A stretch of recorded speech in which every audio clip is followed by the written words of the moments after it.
Welcome back, any lovers. Today we're checking out Citizen Sleeper 2 Starward Vector. This is going to be a dice-based narrative game that, honestly, the first one was such beloved. I never got a chance to play the first one, but I was like, you know what? They provided a copy, and I'd like to just copy it to the second one. We'll just go from the current rendition of it instead of like go back and check out the new one. And if if you like it, of course, please check the links down below. And let's get rolling here. Difficulty, tutorials on. Difficulty be changed anytime from the pause menu. Risky is going to be a thing that we're just going to play risky. For those who focus on the story, a low risk option. Broken dice are worth 1. High stress tolerance. Death is disabled. The intended difficulty for those happy to be challenged. Broken dice cannot be used. Standard stress tolerance. Death incurs a significant permanent penalty. And then for the experienced players who want an unforgiven challenge with no second chances. Dice repairs require more components. Very low stress tolerance. Double energy depletion, and death is permanent. I'm just gonna go risky today. Oh, there's classes. Okay. Reboot. Accrue stress to re-roll your action dice.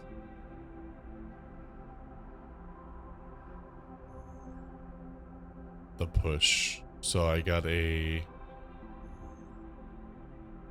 Okay, so I got a machinist. I've got an operator, and I've got an extractor. Ooh, the extractor looks cool as hell, actually. Okay, machinist sleepers are built to repair and modify automated systems using corporate resource extraction. Machinists are very skilled engineers, but their isolated work means they often struggle with tasks requiring direct approach or social engagement. Their focused skill allows them to focus on a single task and boost their dice to excel in it. This one is operator sleepers are built to work with drones and remote machines over local networks, perform corporate resource extraction from distance. Operators have expertise in working with interfaces and computer systems. Oh yeah, the extractor sleepers are built to work at a full face of corporate resource extraction, often in hard vacuum environments. Extractors have a high level of physical endurance, but their confidence means they struggle with tasks requiring intuition. So this boosts your crew, +1 stress, +2 to lower crew dice. But my intuition is not doing so well. I think this means he can't engineer. Yeah, let's see the bigger bad.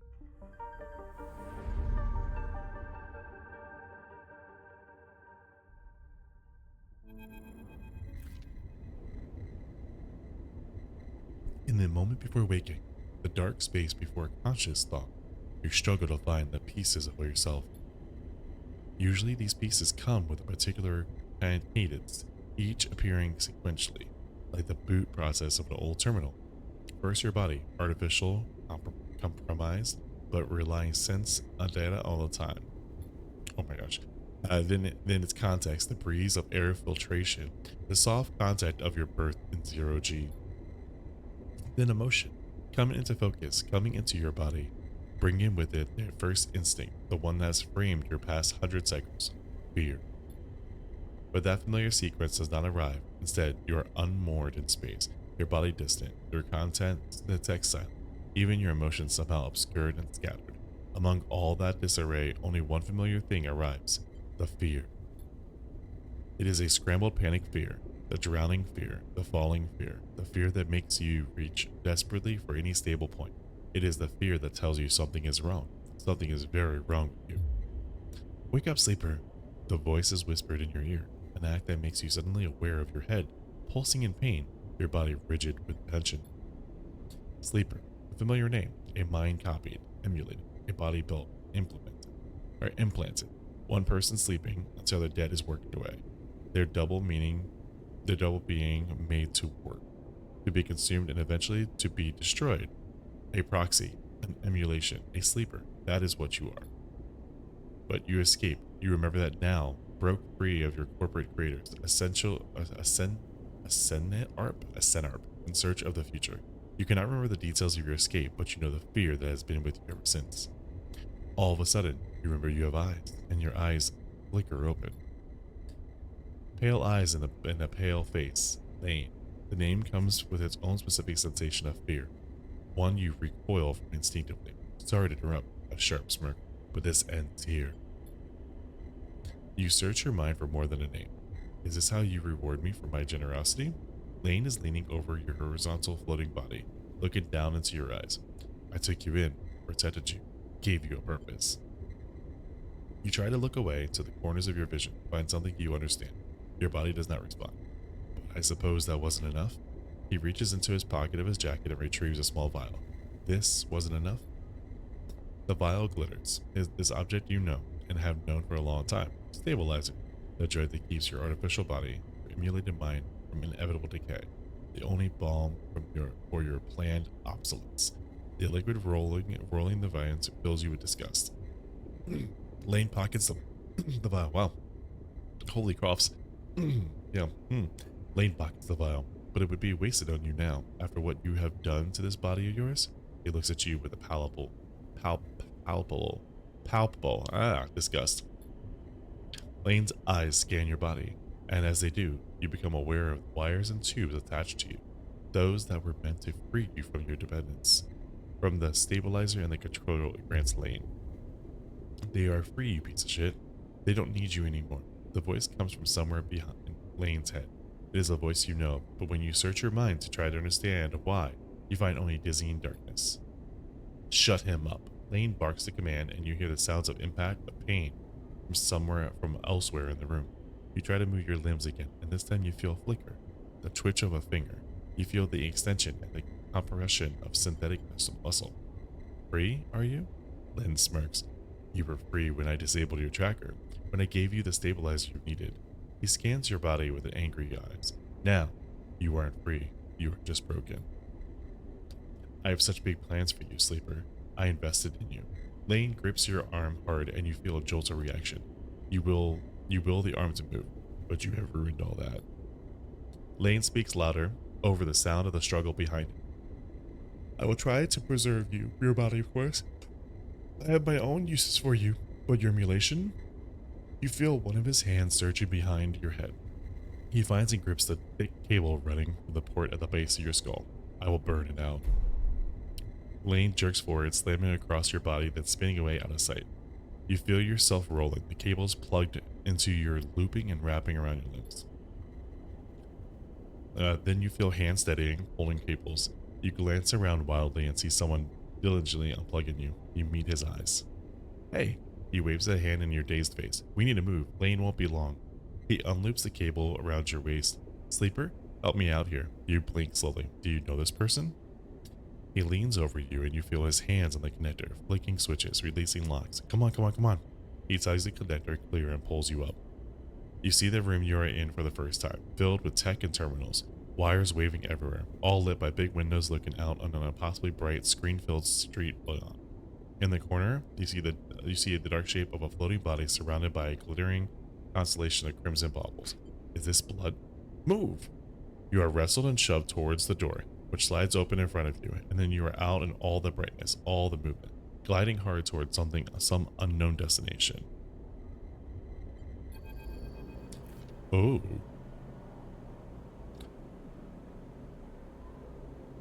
You come to a stop in the dark alley. The one who guided you here was pausing to catch his breath. He doubles over besides a massive life support until that sends a lukewarm breeze across your skin. You stare at him, trying to recall anything about him. You notice his tattered jacket, his lightweight clothes. You remember this station runs hot. Something about the power that flows through the place. He looks up and meets your eye. What's going on, Sleeper? He wipes sweat from his forehead and it floats away from the swarm of spheres. Talk to me. Who are you? You see a concerned frown across his face. Don't mess with me, Sleeper. That's not funny. He comes closer, eyeing you carefully. What station are we on? He narrows his eyes, waits for the answer. You close your eyes, trying to recall. You force your way through dark of the image of a station. No, a city, growing in the back of a vast set of hexagonal solar cells, shadowed by them. You open your eyes. Dark side. The word leaves your mouth like an exhale. An instinct. Before you heard yourself sound it out, you didn't know it was there. He sighs. And me? Who am I? You see something like fear in his eyes, panic perhaps. You stare hard into his face. A slight upturn of his mouth, the intensity of his stare. Nothing comes. He closes his eyes and drops his head, putting a hand to his temple. The reboot, he said, speaking quietly to himself. Lane interrupted the process and he lifts his head and stares at you. We need to keep going. We need to leave. He turns and kicks off down the alley. Come on, the rig can't be far. As you are led through passages and serviceways of the station, try to recall your life here. The temperature of Darkside feels familiar, but you struggle to pin specific memories to it. Focusing hard, you recall waking up in these passages, cycle after cycle, the rhythms of station flowing around over you along with the crowds. You recall desperation and the slow decay of your body that caused it. Then Lane, those pale eyes, offering you a glittering vial, stabilizer. The promise of supplying more for your work, a deal he locked you into like a cage.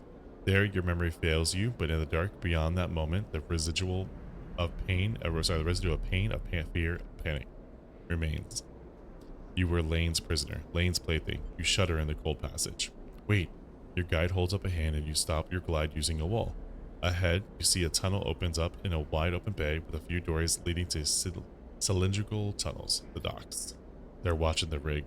He nods towards the docks and you see one of the doors has a couple of figures flanking it, one covered in ornate tattoos, the other with bright silver implants along the cheeks. Tsupo? Lane's guys? He looks at you and shakes his head in frustration. All this is not coming back to you, is it? Something catches your eye and you see he is playing with a coin, nervously turning it over and over in his fingers. He sees you looking and slips it away. He places a hand on his chest. I'm Seraphin, alright? He looks pained when he speaks. Lane? He was our captor, both of us. We did this so we could escape. We need to reboot you, to break your dependence on stabilizer. He pauses. You know what that is, right? You nod meekly. But Lane interrupted me back there. The reboot didn't complete and he sighs and shakes his head.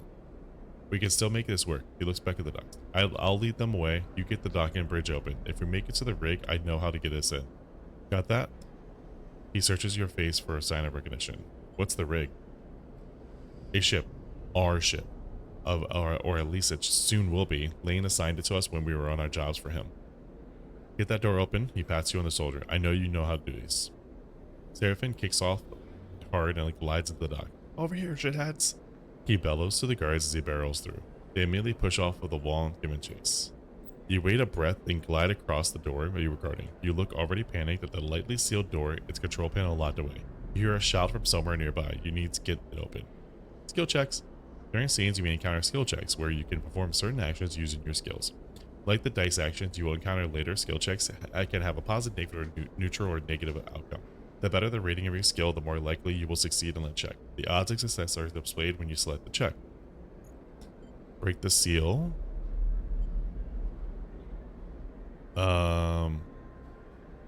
Hack the door. Neutral outcome. Check passed. You shift the control panel, trying to understand the readout. The door is on emergency lockdown. Somewhere, you hear more shouting. Your fingers hover over the keys. You switch to the administration layer and begin flooding the door operation system with spoof requests, desperately hammering the controls. The control OS crashes and the door shutters halfway open before failing. Go, go! Seraphine flies past you, though the doorway into the docking tunnel. You turn to see the two guards approaching fast across the docks and you quickly glide after Seraphine. Seraphine is already at the rig's door, inputting an entry code. The rig's door scissors open and you both rush inside. Quickly! Seraphine grabs you by the arm and drags you into the cockpit. The ship's layout hazy of your mind. He dumps you into the flight seat and straps himself into his own. You see him tap a series of buttons as he does, talking to himself. Come on. The rig's drive rumbles into life and Seraphine slams a button on the console. You feel the force of the ship's acceleration as it pulls away. Let's go!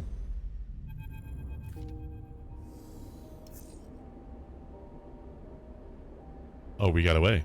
Very nice. Okay.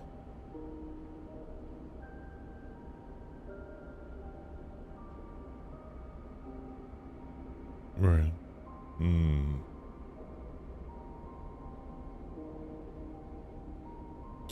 As the ship glides into place on the connecting bridge, its automatic systems nudge there at the port's docking protocols. You feel a sense of relief. Seraphine burned hard out of the dark side, and you dropped in and out of consciousness on your seat as the rig made its way across the belt. But now, with open space between you and Lane, you feel fresher, more weight. Seraphine breaks the silence. We're good, Sleeper. Is my name actually Sleeper? His eyes don't leave the monitor, and you realize this part of your escape is routine for him. You and he must have docked this ship countless times on your work for Lane. The problem is you don't remember any of them. We made it, he whispers, closing his eyes and laying out his side. We certainly did. He turns and you see a pained look on his face as if remembering something difficult. Have you said this exact thing to him before in the same situation? Are you okay? He looks at you, chewing one side of his lip, searching your face. Not really. He puffs.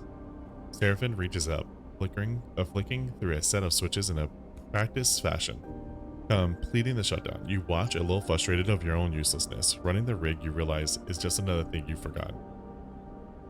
A clunk that runs through the walls of the ship is followed by a short percussive alarm tone from the pilot's console. Docking complete. Seraphin kicks off from his seat, twisting as he glides past you towards the back of the cockpit. His hands find the rails on either side of the door and he pauses, facing into the corridor beyond. He turns back to you, backlit in cold cyan. We need a plan. He glances around. Lane's not going to let us slip away quietly. He sighs.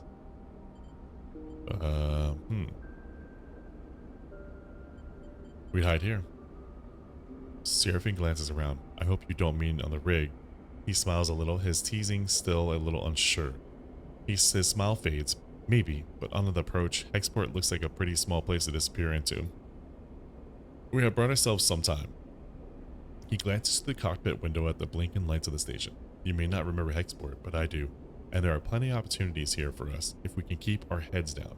He turns back to the corridor. That's what we'll do. He pushes off and glides towards the main dock, and you follow, pulling yourself along hand over hand in 0G. We already emptied the tank on this thing. He slaps a hand against the ship's side. So we need to refuel, and that won't be cheap. But if you and I know one thing, Sleeper, it's how to work. I'm going to get myself quite reacquainted, see if I can turn up any old connections, people that might throw us an easy contract. You? He glances back over his shoulder. You keep out of trouble. Low profile. Got it. Stopping the reboot halfway through, he pulls a wearing crew jacket from the locker and starts pulling it on. We don't know what that did to you. He jams an arm into his sleeve. I don't want you passing out in... I'll be fine. Drops his head, swearing to himself. He grabs into the crew jacket and thrusts it at you. Just put the damn hood up, will you? You take it and slip it on. Thank you. Seraphin nods. He stabs at the button to open the lock. The inner door hisses open and Seraphin glides through. Wait for a little bit, then leave. Anyone looking for us will be looking for two people traveling together. He looks at you at the worn crew jacket, limited disguise for what is clearly a sleeper. We meet back here later. Any trouble? Same thing. Meet here. He surveys your disguise again and shakes his head. This is a shitty idea. Gives you one last look. Maybe you find yourself something to eat? Suddenly you recognize Seraphin's instinct to look after you. A flash of a relationship now lost to the reboot. Catch. Seraphin throws a handful of something towards you. You manage to grab the projectiles, and when you open your hand, you see a stack of cryo chips. These should get you some food. We'll need some more for fuel and supplies. He grimaces. That means odd jobs in the station for both of us. Seraphin kicks off and glides down the Drachenholt bridge. Don't go too far, alright? Take it slow. And with that, he is gone, leaving the connecting bridge and heading into Hexport's docking concourse. You wait for a moment in silence. Make a plan. You try to think ahead for what might be coming. You'll need work, that's the first step, but what then? Lane will be coming eventually. The sooner you can put some distance between you and the Hexport, the better. That's the plan. Rest, resupply, and run. You shake the thoughts from your head and put the jacket tightly. You see what Hexport has to offer. You kick off and glide into port. Okay, so we have the rig. Welcome to Citizen Sleeper 2 Starward Vector. The game runs in cycles, during which you can perform actions with your dice, use cryo to buy food, fuel, supplies, and items, progress clocks towards new scenes and events. You can review tutorials at any time in the guide section for the pause menu. Ooh. Okay. Hexport docks, busy way station, or the Hexport exchange, way station goods exchange. Let's go there. In Citizen 2, you perform actions by assigning action dice to them. The higher the dice you assign, the more likely you will succeed in an action. But your dice will be modified by your skill. Your skill modifier for the action is displayed on the right, and will reduce or increase the value of the dice assigned to the action. Like skill checks, dice checks have outcomes positive, negative, and neutral. Each action is also rated safe, risky, or dangerous based on the outcomes it has. The more dangerous an action, the more significant both rewards and consequences are. So this is a danger, the trade scrap. For an engineer, trade scrap is all about identifying materials and cleaning up components. It's an engineer's job more than a trader's.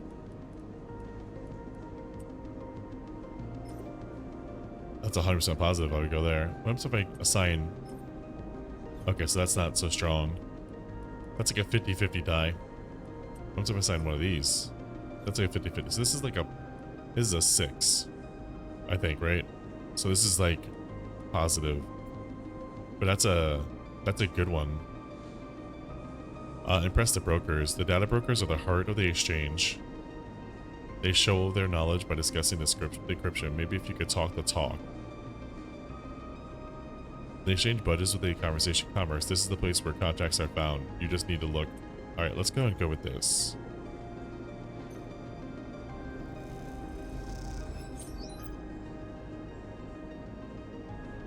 Ooh.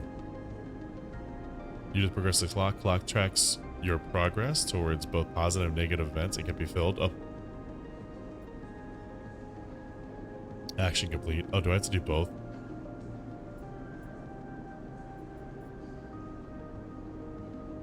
So I did that, so now I can do this. Ooh, that's 50-50 neutral. Oh, because I don't have the interface skill. Oh, see that? Because I don't have the interface skill, it goes down. Interface skill missing. Okay. Let's hope for something good. Hey, we got it right there. Rules of the exchange. Positive outcome. Plus plus.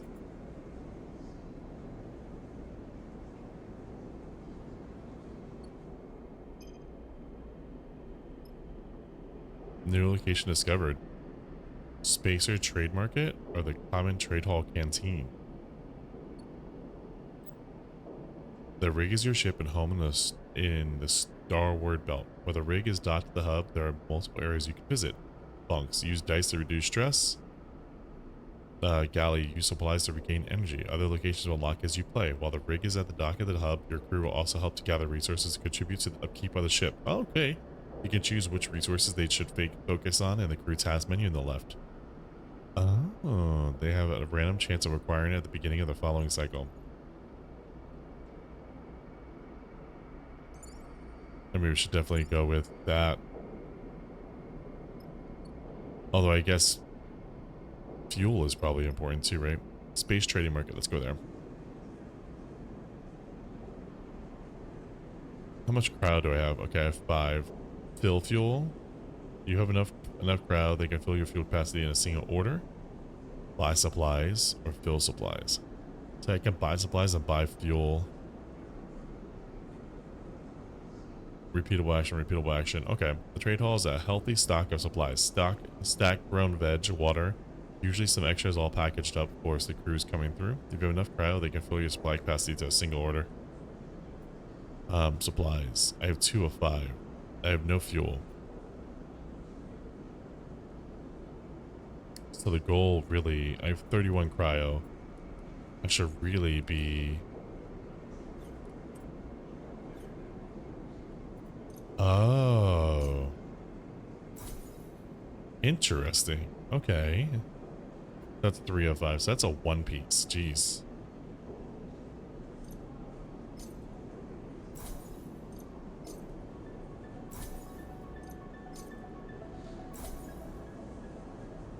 Okay, so we got some fuel, got some work. That's traded. Let's go to the Canteen Trade Hall. Here you can eat in exchange for cryo. Eating gives you energy and stops you starving. Different foods give different amounts of energy. Oh. I don't have enough money. I just spent it all for supplies.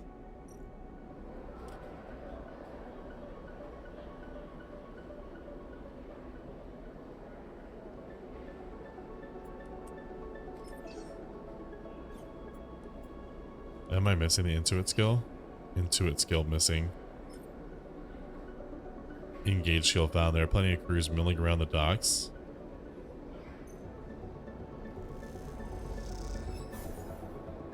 Export expert. Nice. This is going to be like, yeah, this is going to be 50-50 now.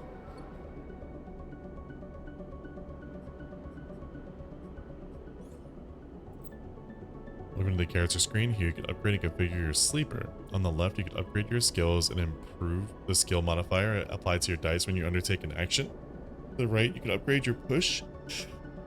You can, get a stretch the unique ability of your class. When upgrading your push, only one upgrade on each level can be active at once. You can configure which upgrade is active while you do the hub. So I have 0 points available, so I can't do anything anyway, but there are like different situations here though. Interesting, okay. I mean, I got supplies and I got crew, but I did not get food because I bought a bunch of fuel because I thought the supplies was going to be my food, you know? This is 50-50 danger.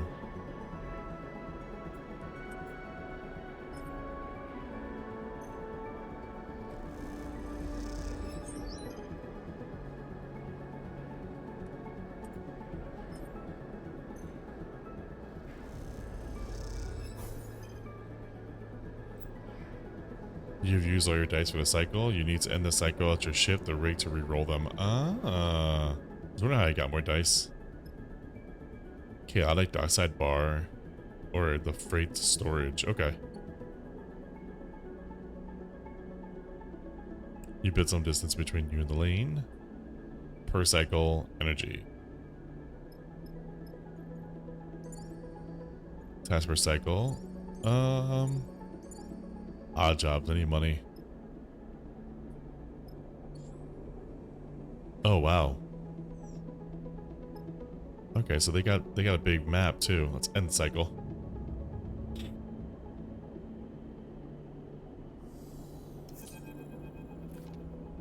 We're in trouble, sleeper. Seraphim leads in the bunks as you're getting up. Without further explanation, he disappears down the corridor towards the rear of the ship. You drift out the passage, pulling on your clothes and glide down the length of the rig, the cool air making you shiver. Seraphim is a silhouette silently leading the way. He stops at the far end, diverting through a side door, shooting you a glance as he does. You find Seraphim inside, holding one of the tangle arm thick tubes that are waving in a zero-G engine. You know what these are? Tubes? Rolls his eyes and you see a hint of a smile. Thanks, genius. These are the engine's feed lines. He waves one in the air. And before you ask, no, they aren't supposed to be waggling loose. What happened? These must have broken loose when we pushed the ship hard on the way out of the dark side. He looks at them. We are lucky the reserve tank is empty. Otherwise, shakes his head. It would have been bad. But he pushes the pipe to the side. No feed from the reserve tank means that the rig's range is limited to the local region only. He thumps the large lumpen housing of the engine. The thing can't take us anywhere far. So we fix it?